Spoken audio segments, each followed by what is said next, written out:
अस्सलाम वालेकुम स्टूडेंट्स, क्या हाल चाल है। उम्मीद है कि सब खैरियत से होंगे। तो आज का लेक्चर हम अपना शुरू करते हैं। बिस्मिल्लाहिर्रहमानिर्रहीम रब्बि ज़िदनी इल्मा। My name is Mohammad Asif. तो आज का जो हमारा लेक्चर है वो फर्स्ट कंडीशन ऑफ एक्विलिब्रियम है। ठीक है, तो बिस्मिल्लाह करते हैं। कंडीशन ऑफ एक्विलिब्रियम हमारे पास दो तरह की, फ़र्स्ट और सेकंड है। तो आज हम डिस्कस करेंगे फ़र्स्ट कंडीशन ऑफ एक्विलिब्रियम। ठीक है, तो फर्स्ट कंडीशन ऑफ एक्विलिब्रियम, इसकी पहले डेफिनेशन करते हैं कि इसकी डेफिनेशन क्या है। उसकी डेफिनेशन कुछ इस तरह से है।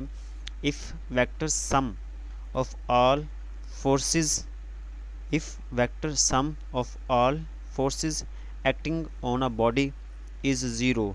मतलब कि किसी बॉडी पे काफ़ी सारी फोर्सेस जो ना वो एक्ट हो रही हैं, तो उसका जब हम सम लें, उनको एडअप करें, तो आंसर जो ना वो हमारे पास ज़ीरो आए, तो उसको हम कहेंगे फर्स्ट कंडीशन ऑफ एक्विलिब्रियम। इस सूरत में हमारी जो बॉडी होगी वो एक्विलिब्रियम में होगी। अगर किसी भी बॉडी पे काफ़ी सारी फोर्सेस एक्ट हो रही हैं, तो जब हम उसका सम लें तो इक्वल टू ज़ीरो आए, देन हम उसको कहेंगे कि बॉडी जो ना वो एक्विलिब्रियम की कंडीशन में है, फर्स्ट कंडीशन में। ठीक है, इसको हम कहते हैं फर्स्ट कंडीशन ऑफ एक्विलिब्रियम। मतलब इसमें क्या कि तमाम फोर्सेस का जो रिजल्टेंट है, सम है, वो इक्वल टू ज़ीरो आएगा। ठीक है, तो फ़र्ज़ कर लिया हमारे पास एक फ्री हैंड बॉक्स है। ठीक है, फ्री हैंड बॉक्स है।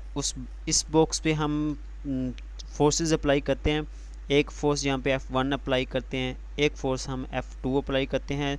ये दोनों F1 और F2 दोनों जो ना वो ऑपोजिट डायरेक्शन में हैं, दोनों किस एक दूसरे के ऑपोजिट डायरेक्शन में। इसके बाद एक हम थर्ड फोर्स अप्लाई करते हैं F3, और इसके बाद हम F4 अप्लाई करते हैं। तो ये F3 और F4 दोनों एक दूसरे के ऑपोजिट डायरेक्शन में हैं। ओके, तो F1 और F2 ये दोनों एक दूसरे के ऑपोजिट डायरेक्शन में हैं।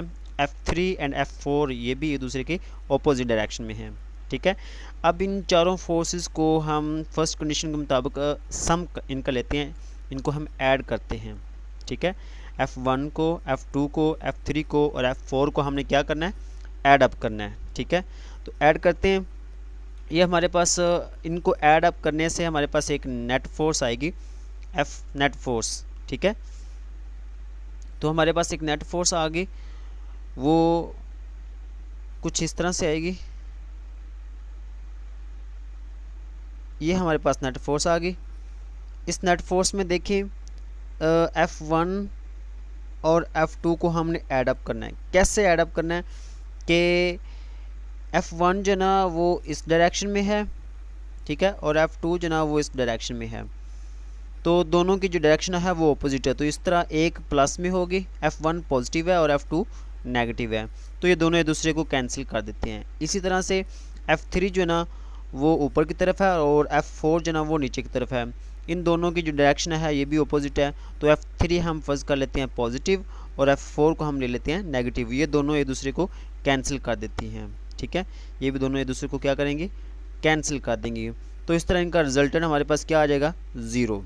रिजल्टेंट हमारे पास क्या आएगा, ज़ीरो। तो इन चारों फोर्सेस को हमने ऐड किया, तो इनकी जो नेट फोर्स आएगी वो हमारे पास ज़ीरो आएगी।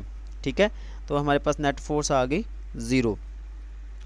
अब इस नेट फोर्स को हम कुछ इस तरह से भी लिख सकते हैं, sigma F equal to zero. तो ये हमारे पास, इसको हम कहते हैं sigma F equal to zero. इसका मतलब यह है कि जितनी भी फोर्सेस हैं उन सब का मजमूआ, उन सब का सम वो इक्वल टू ज़ीरो है। ठीक है, तो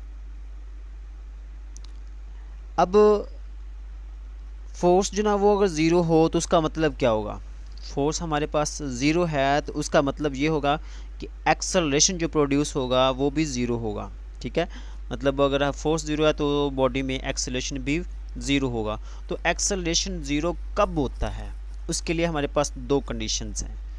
एक्सेलरेशन ज़ीरो कब होगा, उसके लिए हमारे पास कितनी कंडीशंस हैं, दो कंडीशंस हैं। ठीक है, तो फर्स्ट कंडीशन हमारे पास ये है कि बॉडी जो ना वो रेस्ट में हो, बॉडी कहाँ पे हो, रेस्ट में हो। ठीक है, तो उसका एक्सेलरेशन क्या होगा, ज़ीरो होगा। दूसरी कंडीशन ये है कि जो बॉडी है वो यूनिफॉर्म वेलोसिटी से मूव कर रही हो। ठीक है, मूव कर रही हो किससे, यूनिफॉर्म वेलोसिटी से। तो फोर्स अगर ज़ीरो है तो एक्सेलरेशन ज़ीरो होगा, और अगर एक्सेलरेशन ज़ीरो है तो हमारे पास दो कंडीशंस हैं, या तो बॉडी रेस्ट में है या फिर हम वो मूव कर रही है विद यूनिफॉर्म वेलोसिटी। ठीक है, अब जो रेस्ट में है उसको हम कहेंगे स्टैटिक एक्विलिब्रियम।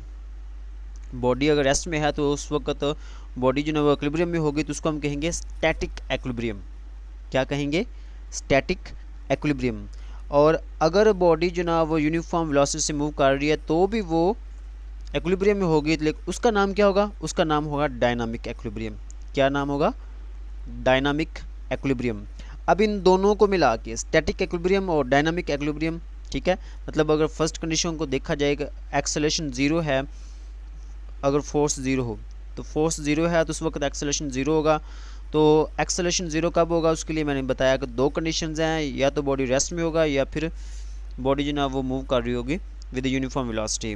तो जो रेस्ट में होगा उसको हम कहेंगे स्टैटिक एक्विलिब्रियम, और जो यूनिफॉर्म वेलोसिटी से मूव कर रहा होगा बॉडी, तो उस वक्त उसको हम कहेंगे डायनामिक एक्विलिब्रियम। तो इन दोनों को मिलाकर हम इसको कहेंगे ट्रांसलेशनल एक्विलिब्रियम। ट्रांसलेशनल एक्विलिब्रियम, ठीक है। स्टैटिक एक्विलिब्रियम और डायनामिक एक्विलिब्रियम को दोनों को इकट्ठा हम करेंगे, कंबाइन बोलेंगे ट्रांसलेशनल एक्विलिब्रियम। ओके, तो अब हम बात करते हैं कोप्लेनर फोर्सेस की।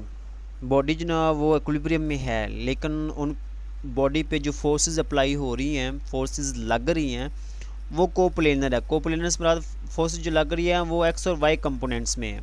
एक्स और वाई कंपोनेंट में, मतलब कि एक ये एक्स कंपोनेंट है और एक ये वाई कंपोनेंट है, तो फोर्स इस तरह से अप्लाई हो रही है। ठीक है, फोर्स इस तरह से अप्लाई हो रही है, तो इसका जो है ना, इसको हम कहेंगे कोप्लेनर फोर्स, जिसका एक्स कंपोनेंट भी हो और वाई कंपोनेंट भी हो। तो इस वक्त उस वक्त हम वो बॉडी एक्विलिब्रियम में कैसे होगी? अगर एक बॉडी पे काफ़ी सारी फोर्सेस अप्लाई हो रही हैं और वो सारी फोर्सेस जो ना वो कोप्लेनर है, मतलब वो उनका एक्स एक्सिस भी है और उनका वाई एक्सिस भी है, तो उस वक्त वो बॉडी एक्विलिब्रियम में कैसे होगी? तो सिंपल है, हम क्या करेंगे, उसके एक्स कंपोनेंट का जो मजमूआ है वो भी ले लेंगे। ठीक है, अगर जितनी भी फोर्सेस हैं उन सब फोर्सेस का जो एक्स कंपोनेंट है उन सब का जो मजमूआ है, सम है, वो हम ले लेंगे। ठीक है, और उसके बाद उनका जो वाई कंपोनेंट है उन सब के वाई कंपोनेंट का हमने मजमूआ ले लेना, सम कर ले लेना है। तो अगर कोप्लेनर फोर्सेस हैं, मतलब ये है कि वो फोर्सेस जिनका एक्स कंपोनेंट भी हो और वाई कंपोनेंट भी हो, वो फोर्सेस एक बॉडी पे अप्लाई हो रही हैं, तो वो बॉडी नेट फोर्स जो उनकी ज़ीरो है, वो बॉडी इक्विलिब्रियम में है, तो हम उसको कैसे लिखेंगे? उसको हम यूँ लिखेंगे कि जो उस जितनी भी फोर्सेस लग रही है उन सब का जो एक्स कंपोनेंट है उनको जमा करें, ऐडअप करें, तो वो ज़ीरो आएगा। और इसी तरह से उन सब फोर्सेस के जो वाई कंपोनेंट्स हैं उन सब का मजमूआ लें तो वो भी ज़ीरो आएगा। ठीक है, तो कोप्लेनर फोर्सेस के लिए हम क्या करेंगे, अगर बॉडी इक्विलिब्रियम में है तो उसको हम लिखेंगे उसका फोर्सेस का एक्स कंपोनेंट, तमाम फोर्सेस का एक्स कंपोनेंट उनका सम लें तो वो भी ज़ीरो होगा, और इस तरह से तमाम फोर्सेस का जो वाई कंपोनेंट है उन सब का सम लें तो वो भी ज़ीरो के बराबर होगा।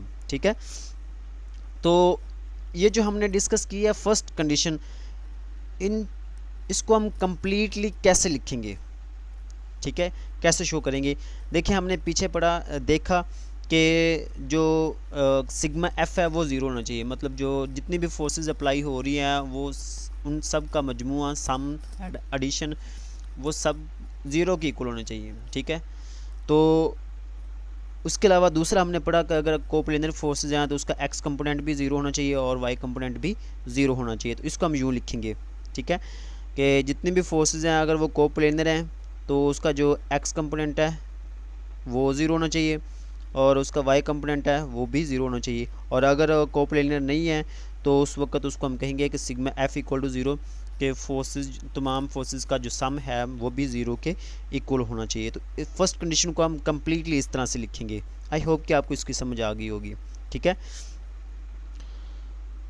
तो ये तो था हमारे पास फर्स्ट कंडीशन ऑफ इक्विलिब्रियम, जिसमें हमने सीखा कि अगर बॉडी पे काफ़ी सारी फोर्सेस अप्लाई हो रही हैं तो अगर तमाम फोर्सेस का सम लें, ऐड अप करें, ठीक है, उनका एडिशन लें, तो वेक्टर सम लें, तो उस वक्त तो अगर उनका रिजल्टेंट ज़ीरो आ जाए तो उसको हम कहेंगे फर्स्ट कंडीशन ऑफ एक्विलिब्रियम, ठीक है। तमाम फोर्सेस का जो मजमूआ है वो इक्वल टू ज़ीरो आ जाए तो उसको हम कहेंगे फर्स्ट कंडीशन ऑफ एक्विलिब्रियम।